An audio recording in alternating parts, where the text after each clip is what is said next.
এই যে ইহুদি অসহায় গরিব ব্যক্তিকে কিছু দিনার দিয়ে সাহায্য করতে হবে, কেননা তার মেয়ের বিবাহ হবে। এই কথা শুনে ফাতেমা রাদিয়াল্লাহু তাআলা আনহা আস্তে আস্তে বললেন, হে আমার প্রাণের স্বামী, ইয়া আলী, আল্লাহর কসম, ঘরে কিছুই নেই, একটা পয়সাও নেই। তবে আপনি আমার সংসারের কোনো একটি জিনিস ধনী ইহুদির কাছে বিক্রি করে তাকে সাহায্য করুন। অতঃপর হযরত আলী রাদিয়াল্লাহু তাআলা আনহু তার ঘরের মধ্যে থেকে একটি থালা গুছিয়ে নিল এবং গরিব ব্যক্তিকে সঙ্গে নিয়ে ধনী ব্যবসায়ী ইহুদির বাড়ির দিকে রওনা হলেন।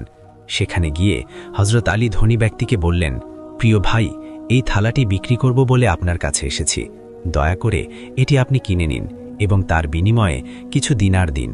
তখন ধনী ব্যক্তিটি বলল, হে আলী, এর বিনিময়ে শুধুমাত্র একটি দিনারই হবে, আপনি যদি দিতে চান তাহলে দিতে পারেন।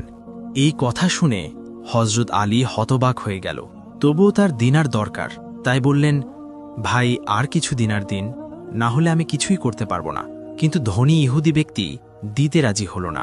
তখন হযরত আলী রাদিয়াল্লাহু তাআলা আনহু বললেন, আচ্ছা ঠিক আছে, আপনি সেটাই দিন। তখন এই ব্যক্তিটি দিনার আনার জন্য ঘরে প্রবেশ করলেন।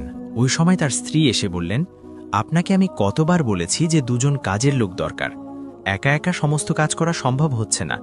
কিন্তু ধনী ইহুদি কিছু না বলে চুপচাপ একটি দিনার নিয়ে বাইরে গেলেন এবং হযরত আলীকে দিয়ে দিলেন।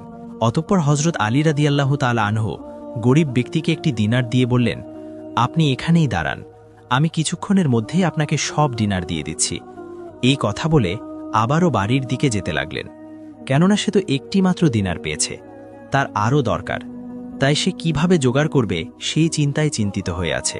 বাড়িতে এসে অসহায়ভাবে হযরত আলী রাদিয়াল্লাহু তাআলা আনহু মা ফাতেমাকে ডেকে বললেন, হে ফাতেমা, ওই ব্যক্তিকে একটি মাত্র দিনার দিতে পেরেছি, কিন্তু তার তো আরও দরকার, কিভাবে দেব?